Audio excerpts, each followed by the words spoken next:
శ్రీరామచంద్ర పరబ్రహ్మణే నమః. శ్రీ గురుభ్యో నమః. శ్రీమాత్రే నమః. శ్రీ గణేశాయ నమః.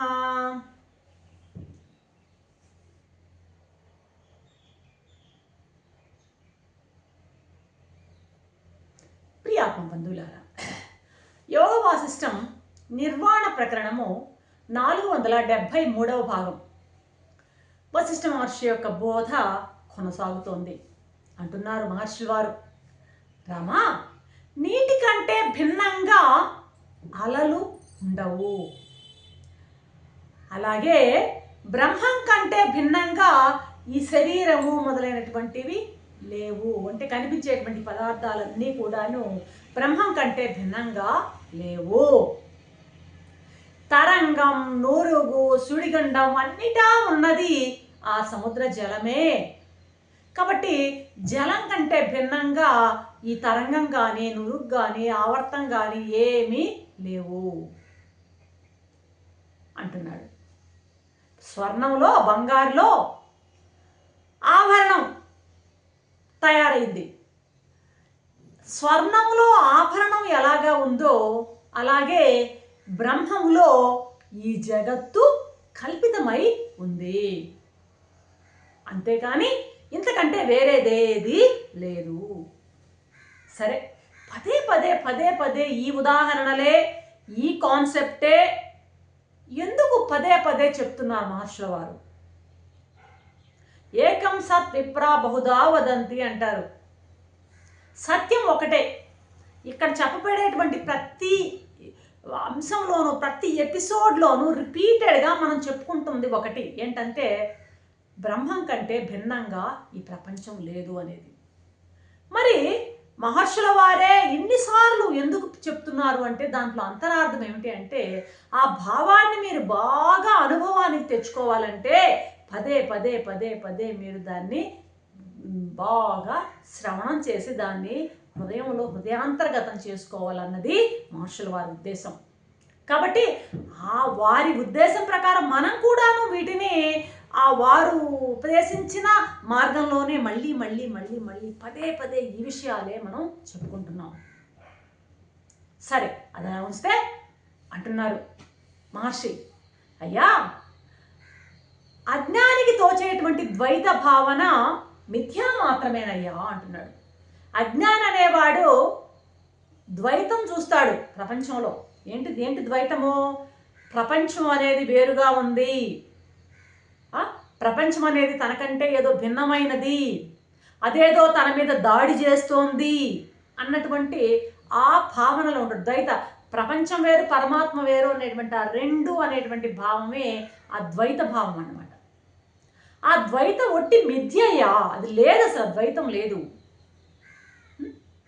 అంతా బ్రహ్మమే. మనస్సు, బుద్ధి, అహంకారం, తన్మాత్రలు, ఇంద్రియాలు ఏదన్నా తీసుకో, అంతా బ్రహ్మమే. సర్వం బ్రహ్మమే. సర్వం బ్రహ్మమే అని నువ్వు ఎప్పుడైతే తెలుసుకుంటున్నావో నువ్వు బ్రహ్మమే అయిపోతావు. ప్రతిదీ ఇది అది అని లేకుండా విశేషాలన్నీ కనిపించే ప్రపంచమంతా బ్రహ్మమని నువ్వు ఎప్పుడు తెలుసుకుంటావో అప్పుడు నువ్వు కూడా బ్రహ్మమే అయిపోతావయ్యా. అంటే సర్వము అయినప్పుడు సర్వంలో నువ్వు కూడా బ్రహ్మమే. నువ్వు కేవలం ఆ భావనలో ఉండు, అంతా బ్రహ్మమే, అహం బ్రహ్మాస్మి, సర్వం కల్విదం బ్రహ్మ, ఇటువంటి భావనలో నువ్వు ఉండు. అలా భావన చేస్తే చాలు. భావన నువ్వు ఎలా చేస్తే అలా అవుతావు. ఇది ప్రపంచమంతా పరమాత్మ అనేటువంటి ఆ పరమాత్మ భావం చేస్తే పరమాత్మ అయిపోతావు, ప్రపంచ భావం చేస్తే ప్రపంచం అయిపోతావు. శరీరం, ప్రాణం, మనస్సు ఇవన్నీ వచ్చి నేను ఎత్తిన కూర్చుంటాయి. ప్రపంచ భావం, నేను ఈ శరీరము, నేను ఈ ప్రాణము, నేను ఈ మనస్సు అని ఈ ద్వంద్వాలన్నీ వచ్చి కూర్చుంటాయి. ప్రపంచ భావం చేసావంటే, బ్రహ్మాన్ని భావం చేసావంటే బ్రహ్మమే అయిపోతావు నువ్వు. ఇదే కొత్తది కాదు రామా అంటున్నారు వశిష్ఠ మహర్షి. ఇప్పుడు నీకు దేహాత్మ భావం నీకు అపరోక్షంగానే ఉంది, నువ్వు పెద్ద పరోక్షమేం లేదు. ఇది ఇప్పుడు నేను దేహమే అన్నటువంటి భావంతో నువ్వు ఉండవు ఆల్రెడీ. ఈ దేహమే నేను అన్నటువంటి అపరోక్ష భావన, ఇదేం పరోక్షంగా లేదు ఈ భావన, అపరోక్ష భావన నీకు ఉన్నది ఆల్రెడీ. అలాగే బ్రహ్మాత్మ భావన కూడా అపరోక్షంగానే నువ్వు అనుభవించవచ్చు. నేను బ్రహ్మాన్నే, నేను ఈ శరీరాన్నే అని ఎలా అనుకుంటావో నేను బ్రహ్మాన్నే అని కూడా అనుకోవచ్చు. అర్థమైందా? నేను ఈ మనసునే, ఈ సుఖదుఖాలనే అని నువ్వు ఎలా అనుకుంటున్నావో నేను నా ఈ సుఖదుఖాలు, ఈ మనసు, ఇవన్నీ కూడా బ్రహ్మమే అని కూడా నువ్వు భావించవచ్చు. అది కూడా అపరోక్షంగా. నువ్వు దీన్ని ఎంత అపరోక్షంగా నేను ఈ శరీరం అనుకుంటున్నావో అంత అపరోక్షంగా నేను ఈ బ్రహ్మాన్ని అని కూడా అనుకోవచ్చు. ఇక్కడ ఇబ్బంది ఏమీ లేదు. నువ్వు చేయాల్సిందంతా విచారణ. ఈ జీవుడేంటి, వీడు ఎట్టా తయారయ్యాడు, వీడి యొక్క ప్రవృత్తి ఎలాగుంది, వీడి వల్ల వస్తున్న నష్టం ఏంటి, వీడు శాశ్వతమా అశాశ్వతమా, ఇటువంటి విచారణ చేసినట్లయితే ఈ జగత్ ఏంటి దయ్యంలాగా ఇలా కనిపిస్తోంది, ఎక్కడి నుంచి వచ్చింది ఈ జగత్తు, ఈ జగత్తులో అన్నీ కూడా ఒక నీతి ప్రకారం ఎలా నడుస్తున్నాయి, సూర్యచంద్రాదులు ఎలా వెలుగుతున్నారు, కడలి చెలియల కట్ట దాటకుండా ఎలా ప్రవహిస్తోంది, భూమికి ఈ యొక్క ధారణ శక్తి ఎలా ఉంది, ధారయామ్యస మోజస అంటాడు. ఆ హిమాలయ పర్వతం ఎందుకు అలా కదలకుండా ఉంది, ఈ నీరు ఎందుకు ఇలా ప్రవహిస్తూ ఉంది, ఇలాంటివన్నీ విచారణ చేస్తూ పోతే, జీవుణ్ణి విచారిస్తూ చేస్తూ పోతే, జగత్తును విచారిస్తూ పోతే నీకు జీవుడు నిలవడు, జగత్తు నిలవదు. మిగిలేది ఏంటంటే బ్రహ్మభావమే నీలో ఉదయిస్తున్నప్పుడు. నువ్వు ఒక్కడే గ్రహించాలి రామా. ఏంటి, ఈ జగత్ అనేది ఈ బ్రహ్మంలో ఉండడం అసంభవం. బ్రహ్మంలో జగత్తు ఉండడం అసంభవం, బ్రహ్మమే జగత్తుగా కనపడడం సంభవం అనేటువంటి ఆ భావనతో కానీ చూసినట్లయితే నీకు పైన భోగ్య వస్తువుల పట్ల ప్రపంచం అంతా పరమాత్మే కదా అనుకున్నప్పుడు నీకు వాటి పట్ల వీటి పట్ల ఆ లాలస తగ్గిపోతుంది, నీకు విరక్తి భావం కలుగుతుంది. ఈ ద్వైతం అనేది లేదు, రెండు లేనే లేవు, ఇది అసత్యం అని నువ్వు గ్రహించినావంటే అప్పుడు నీకు బ్రహ్మభావం ఉదయిస్తుంది. అప్పుడు నీకు ఇది నిజం ఇది మిథ్య అనేటువంటి ఆ ద్వైత భావం ఎప్పుడైతే తొలగుతుందో నువ్వు వైరాగ్యాన్ని ఆశ్రయిస్తావు. ఈ శరీరం నేను కాదు అని నువ్వు గ్రహిస్తే నీకు బ్రహ్మభావన ఎలా ఉదయిస్తుందో చెప్తున్నాడు ఒకటొకటిగా. ఏం చెప్తున్నాడు ఇక్కడ? ద్వైతం అసత్యం అని భావిస్తే నీకు బ్రహ్మభావన కలుగుతుంది. ఇది మిథ్య అని నువ్వు అనుకుంటే ద్వైత భావన నశిస్తుంది. ఈ శరీరం నేను కాదు అనుకుంటే నీకు బ్రహ్మభావన ఉదయిస్తుంది. రామా, అమృతం తాగితే నువ్వు అమృతం అయిపోతావయ్యా, చావు లేకుండా పోతావు. విషం తాగితే మరణిస్తావు. కాబట్టి నువ్వు అమృతం తాగుతావో విషం తాగుతావో అది నీ ఇష్టం. సమస్త పదార్థాలని కూడాను ఇది ఫలానా ఫలానా ఫలానా అని చూపిస్తుందే, ఇదంతా కనపడేటువంటి పదార్థాలన్నీ ఆభాసే. ఆ రజ్జువులో సర్పం ఎలా ఆభాసో ఈ ప్రపంచంలో పదార్థాలన్నీ కూడా ఆభాస. ఆ పరమాత్మే ఇలా నీకు అప్పీర్ అవుతోంది. అర్థమైందా? ఇక్కడ కనపడే వస్తువులు, నాకు ఇక్కడ చాలా వస్తువులు కనపడుతున్నాయి, ఇక్కడ ఈ గదిలో నాకు చాలా వస్తువులు కనపడుతున్నాయి. ఈ కనిపించేటువంటి ఈ వస్తువులన్నీ కూడాను ఏమిటి? ఆభాసే. ఆభాస ఏంటి? బ్రహ్మమే తాడే పాములా కనపడినట్టు బ్రహ్మమే ఆ వస్తువులాగా కనపడుతుంది.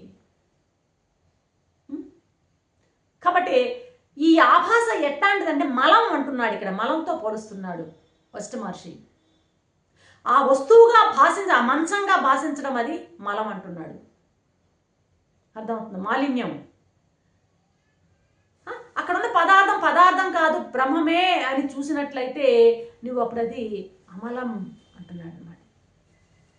కాబట్టి నీకు అసలు నీ లోపల ఉండి ఒక చైతన్యము నీకు ఫలానా వస్తువులుగా నిన్ను గుర్తింపజేస్తున్నది ఎవరయ్యా? అసలు నువ్వు ఫలానా వస్తువులను నువ్వు ఎలా గుర్తిస్తున్నావు అంటే ఆ లోపల ఉన్నటువంటి ఆ బ్రహ్మమే, ఆ చైతన్యమే నీకు గుర్తు చేస్తోంది, ఇది కెమెరా, ఇది స్టాండు, అదే మంచము, అది కుండి, ఇది గోడ, అది లైటు, ఇది తలుపు అని గుర్తిస్తున్నది ఎవరంటే నీ లోపల ఉన్నటువంటి ఆ బ్రహ్మమే, ఆ చైతన్యమే, ప్రత్యేగాత్మే.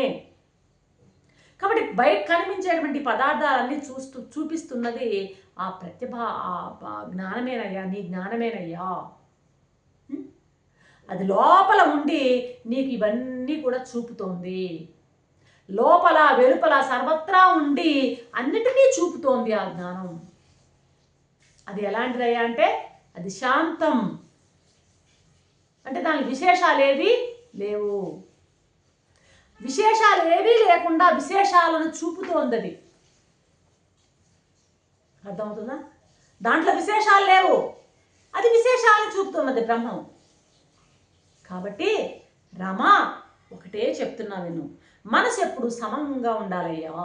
సమంగా అంటే బ్యాలెన్స్డ్గా ఉండాలి, విరాగంగా ఉండాలి, రాగం లేకుండా ఉండాలి, దేని మీద అభిమానం ఉండకూడదు. ఆ మనస్సు సమంగా ఉంటూ విరాగం లేకుండా దేని మీద అభిమానం లేకుండా ఉంటే అటువంటి వాడికి ఆనందము ఉండదు, అటు దుఃఖము ఉండదయ్యా. బ్యాలెన్స్డ్గా ఉంటాడు వాడు. వానికి చావు లేదు, జీవితము లేదు, పుట్టుక లేదు.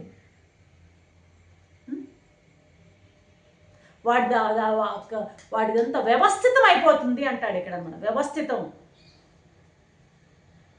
ఆర్గనైజ్ అయిపోతుంది, కాన్స్టిట్యూట్ అయిపోతుంది అక్కడంతా కూడా వాడి మనస్తత్వం అంతా అంటూ ముగిస్తున్నారు వశిష్ఠ మహర్షి. రేపటి ఎపిసోడ్ ఏం చెప్తారో చూద్దాం. అంతవరకు సెలవు. సర్వం శ్రీరామచంద్ర చరణ.